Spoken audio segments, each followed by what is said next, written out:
ये है अमेज़न वर्षावन। ये 9 देशों और 55 लाख वर्ग किलोमीटर में फैला हुआ है। दुनिया के सबसे बड़े वर्षावन में धरती के सबसे ज्यादा प्रकार के जीव पाए जाते हैं।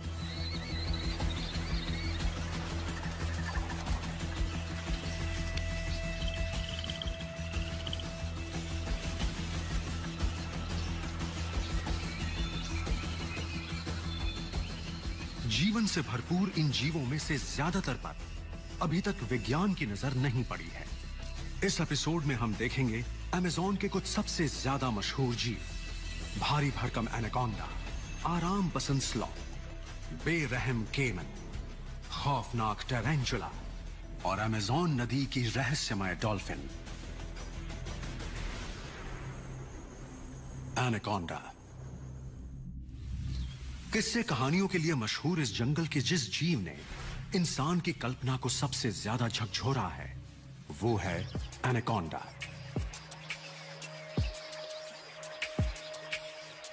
नदियों और गहरे नालों से बने अमेज़न के दलदल पर जिसका सबसे ज्यादा बोलबाला है, उस एनाकोंडा फैमिली में 5 स्पीशीज हैं और इन्हीं में है दुनिया का सबसे बड़ा सांप।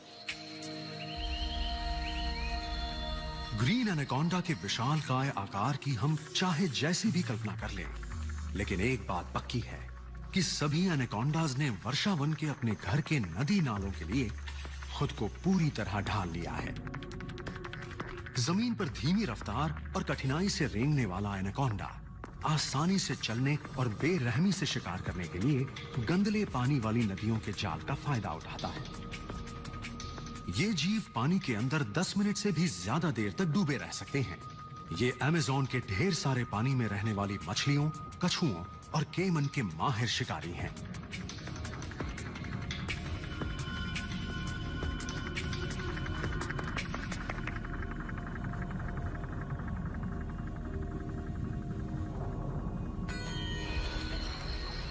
लेकिन बात सिर्फ इतनी ही नहीं है। दरअसल जंगल के पूरे इकोसिस्टम का आधार इसके वाटरवेज यानी जल मार्ग हैं और इन्हीं वाटरवेज ने एनाकोंडा को हुकूमत करने का हक दिया है। जमीन पर रहने वाले शिकार का इंतजार करते हुए ये अपनी ऊपर की तरफ बनी आंखों और नथुनों की वजह से पूरी तरह से पानी में छिपा रह पाता है। एनाकोंडाज वो सब कुछ खा लेते हैं जो इनकी ताकत के सामने हार जाता है। इतने बड़े सांप की मौजूदगी में अमेज़न के सिर्फ कुछ ही जीव ऐसे हैं जिनकी जान बची रहती है।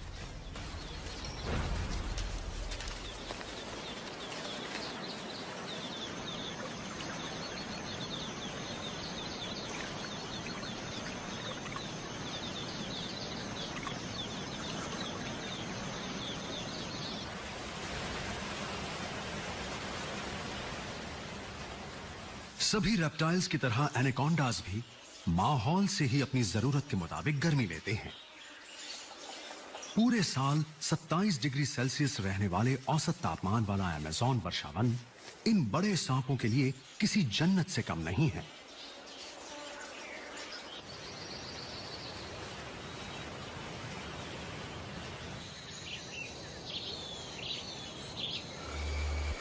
अमेज़न के जंगल बहुत घने हैं, जिनकी वजह से जंगल में नीचे की तरफ अंधेरा जल्द ही घिर जाता है।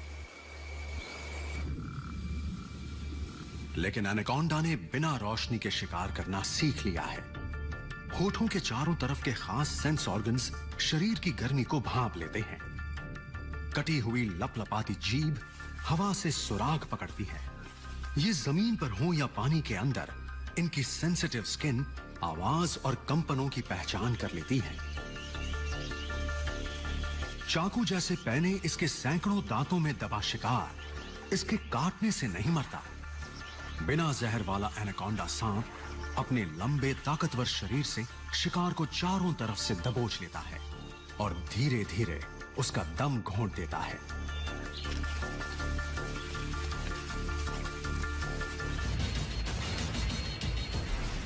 स्लॉथ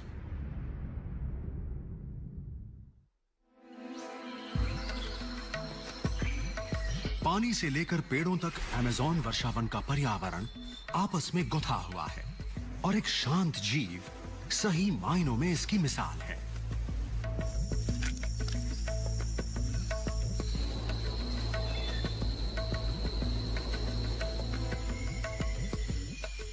साउथ अमेरिका में पेड़ों पर रहने वाले जीवों में स्लॉथ्स की गिनती सबसे ज्यादा है और ये सबसे ज्यादा खुल्लम खुल्ला घूमते भी हैं।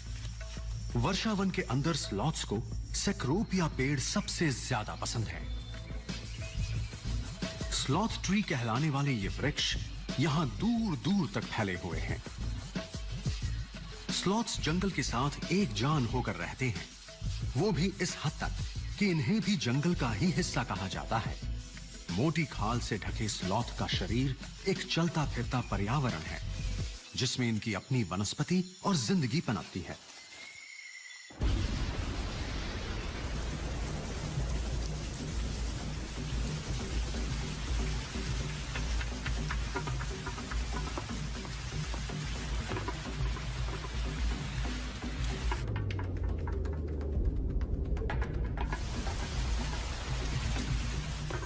अमेज़न में तकरीबन रोज ही बारिश होती है और ज्यादा नमी की बदौलत स्लॉथ का फर नमी चाहने वाले पतंगों, बीटल्स, कॉकरोचेस और खास तरह की काई के लिए एक बढ़िया रोएदार घर है। मेजबान की खासियत वाला ये माइक्रो ऑर्गेनिज्म स्लॉथ के साथ पनपता है और मां के फर से चिपके बच्चों को विरासत में मिलता है। माहौल में घुल मिल जाने के लिए जहां ये काई इनकी मदद करती है, वहीं साथ साथ जीने के इस रिश्ते का असर स्लॉथ के खान पान पर भी देखा जा सकता है। स्लॉथ्स ज्यादातर पत्तियां खाते हैं जिन्हें पचाना तो मुश्किल है ही और उस पर उनसे ऊर्जा भी बहुत कम मिलती है। काई की अपनी निजी बगिया को बनाकर और खाकर स्लॉथ्स अपने आहार की पौष्टिकता को बढ़ाते हैं।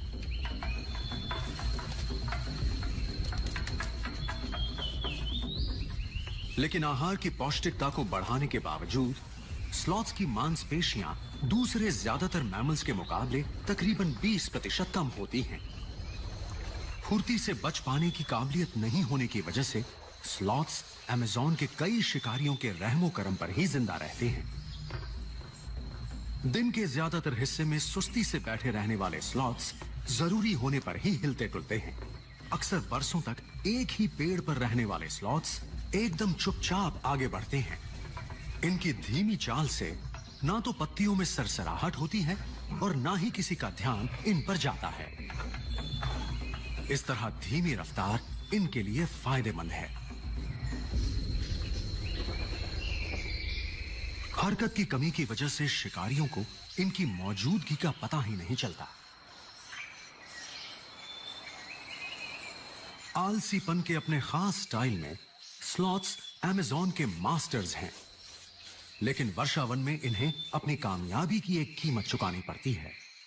स्लॉथ्स अपने खास घर से बाहर जिंदा नहीं रह पाते। जंगल में सब एक दूसरे का सहारा है, इसलिए स्लॉथ को बचाना मतलब अमेज़न को बचाना है।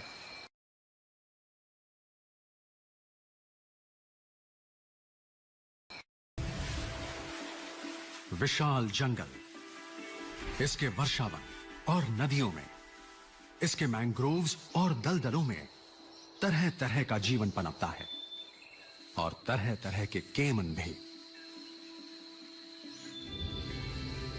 प्राचीन क्रोकोडिलियन वर्ग के सदस्य केमन अमेज़न के जल मार्गों के जबरदस्त शिकारियों में से हैं। इनकी 6 स्पीशीज में बेहद छोटे ड्वार्फ केमन से लेकर 5 मीटर लंबे ताकतवर ब्लैक केमन तक हैं और ये सब अमेज़न में पाए जाते हैं। कभी साउथ अमेरिका के ज्यादातर हिस्से में फैला हुआ अमेज़न का वर्षावन 5.5 करोड़ साल से भी ज्यादा पुराना है। इस प्राचीन माहौल के मुताबिक पूरी तरह से ढले केमन का वंश और भी ज्यादा पुराना है। ये दुनिया का वो जीव है जिसने खुद को सही तौर पर ढाला है। अपनी ताकतवर मोटी पूंछ और वेब्ड फीट की मदद से पानी में आगे बढ़ते केमन माहिर तैराक हैं और अमेज़न की नदियों और झीलों पर इन्हीं का राज है।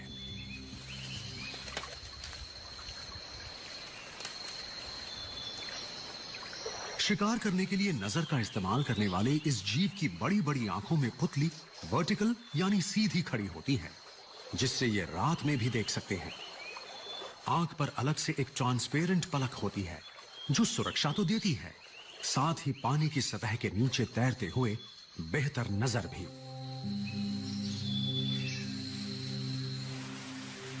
दांतों वाले अपने ताकतवर जबड़ों से शिकार को जकड़ने वाले ये मौका परस्त शिकारी हैं और ये बहुत ज्यादा तादाद में मिलने वाले खाने का भरपूर फायदा उठाते हैं। ये मछली, मेंढक, कीट और घोंघों को तो खाते ही हैं, साथ ही दूसरे रेप्टाइल जीवों और मैमल्स को भी। केमन के लिए अमेज़न सही मायनों में दावत उड़ाने की जगह है।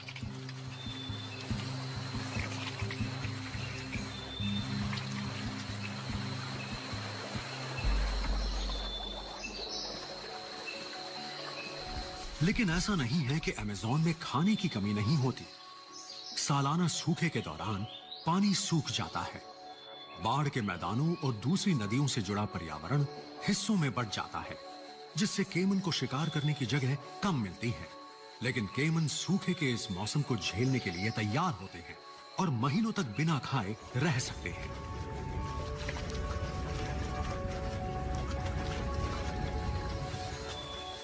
ऊर्जा बचाने के लिए ये शिकार करने नहीं निकलते। इनका तापमान जलवायु से अलग होता है, इसलिए शरीर में गर्मी पैदा करने में ऊर्जा खर्च नहीं होती, बल्कि ये पर्यावरण से ऊर्जा ले लेते हैं। हालात के बहुत ज्यादा कठिन हो जाने पर केमन्स अपने भाई बंधुओं को खाने लगते हैं।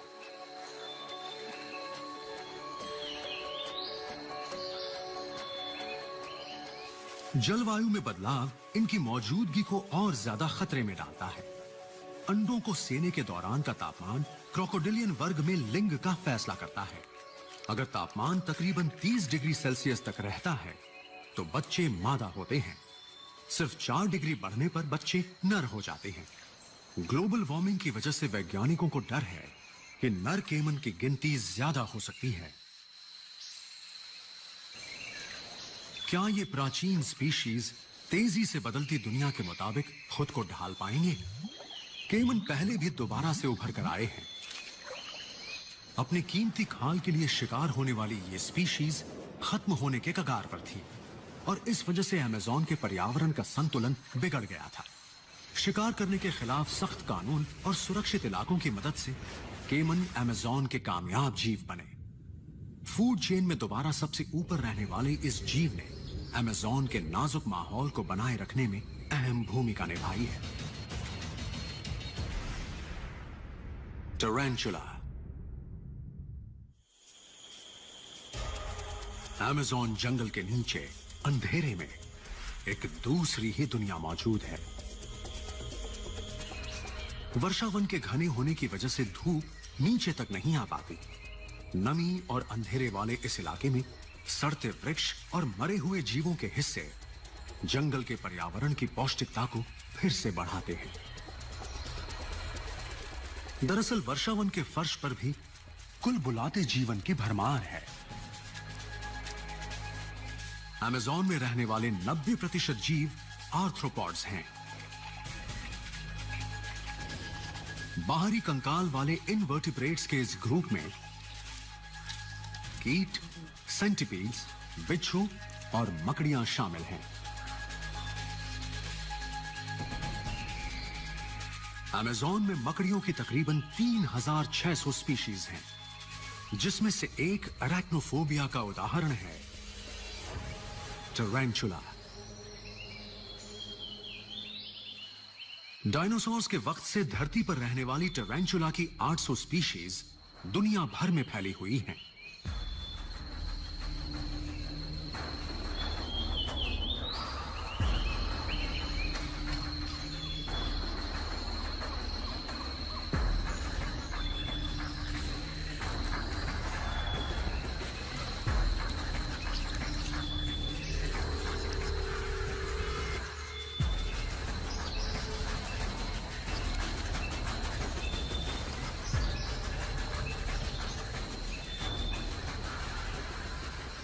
टैरेंटुला सबसे बड़ी मकड़ियों में से हैं और सबसे बड़ी मकड़ी अमेज़न में पाई जाती है।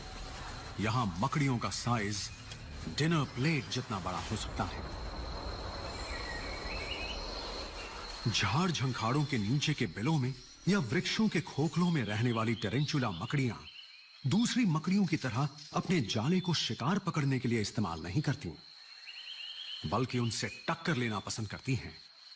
अपने बिलों के दरवाजों पर इंतजार करती टेरेंचुलास के पास खास कोड वाले महीन बाल होते हैं जो शिकार को पहचानने में उनकी मदद करते हैं। सेटा कहलाने वाले ये महीन सेंसरी ऑर्गन्स कंपन को पकड़ते हैं, खास केमिकल की पहचान करते हैं और शायद ध्वनि को भी पहचानते हैं। सेटा की इस परत की मदद से टेरेंचुलास सामने आते शिकार को देखने से पहले ही उसकी जगह और साइज का अंदाजा लगा लेती हैं।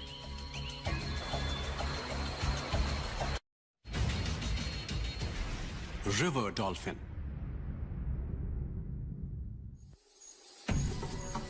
साउथ अमेरिका के 40% इलाके में अमेज़न नदी का पानी हर साल अपने किनारों को तोड़कर निचले जंगलों को विशाल बाढ़ मैदानों में बदल देता है।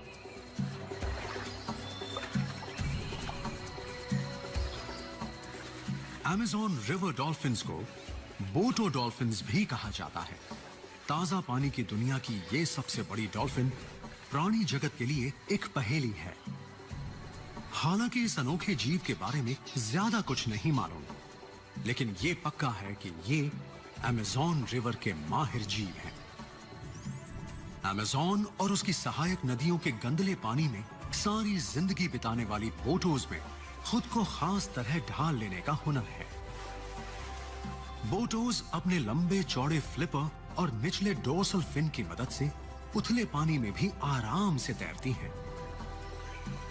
गर्दन की बिना जुड़ी वर्टिब्रे की मदद से रिवर डॉल्फिन्स अपने सिर को 180 डिग्री तक दोनों तरफ घुमा लेती हैं। पानी के अंदर छिपी रुकावटों की भूल भुलैया में जिंदगी काटने के लिए खुद को इस तरह ढालना बहुत जरूरी है। एक सिरे से दूसरे सिरे तक सिर को हिलाती बोटोज के पास एक बेहतरीन एको लोकेशन सिस्टम होता है जो इन्हें आगे बढ़ने में मदद करता है और उस जगह को ढूंढने में भी जहां शिकार होता है। आंखें छोटी होने की वजह से ये पक्का नहीं है कि ये कितनी अच्छी तरह से देख सकती हैं, लेकिन अमेज़न के गंदले पानी में मछली, कछुओं और कवच वाले जीवों का शिकार कर पाने से ये पक्का है कि ये अपनी आंखों पर निर्भर नहीं है। सिर पर बड़ा सा उभार इन्हें अपनी सोनार टेक्निक पर फोकस करने में मदद करता है।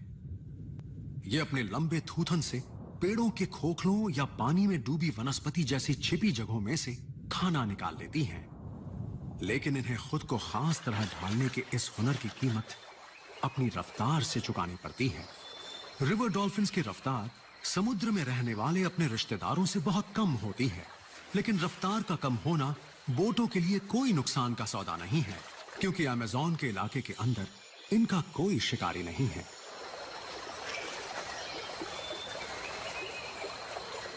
कोई शिकारी नहीं है सिवाय इंसान के। पुराने जमाने में अमेज़न के कबीले बोटोज की रक्षा करते थे। उनका मानना था कि इंसान की शक्ल ले सकने वाला ये जीव देवता समान है। लेकिन आज इंडस्ट्री और फिशिंग से बोटोज के घर को और जिंदा रहने के लिए जिससे वो पेट भरती हैं उस स्रोत को खतरा है। जलवायु में बदलाव एक और खतरा है जिसका असर मछलियों की तादाद पर हो रहा है और जिसकी वजह से अमेज़न की सालाना बाढ़ का अंदाजा लगाना मुश्किल हो गया है। खारे पानी में जिंदा नहीं रह पाने वाली अमेज़न रिवर डॉल्फिन आखिर जाएं तो कहां जाएं? इस रहस्यमय स्पीशीज की आबादी को आंकना मुश्किल है, इसलिए इन्हें बचाने का सिर्फ एक ही पक्का तरीका है कि अमेज़न की नदियों के कीमती पर्यावरण को बचाया जाए।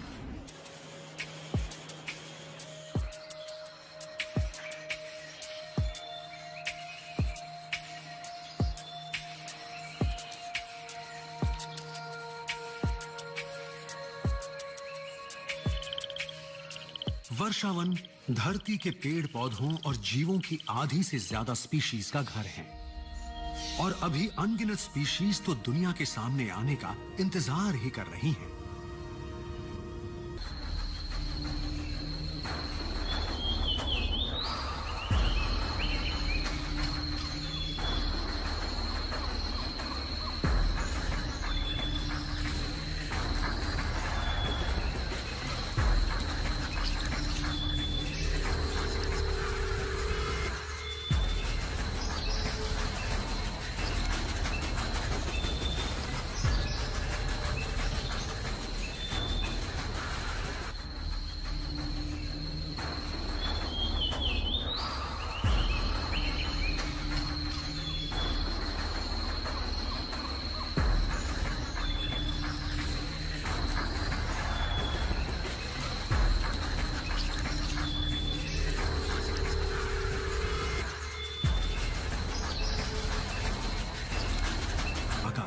दुनिया को कुल ऑक्सीजन का तकरीबन 20% हिस्सा देता है और ग्रीन हाउस गैसेस को वातावरण में जाने से रोकता है। लेकिन जंगल कटने की जो रफ्तार आज है, उसे देखते हुए कहा जा सकता है कि 50 साल से भी कम वक्त में अमेज़न की विशाल बीहड़ता का नामो निशान मिट सकता है।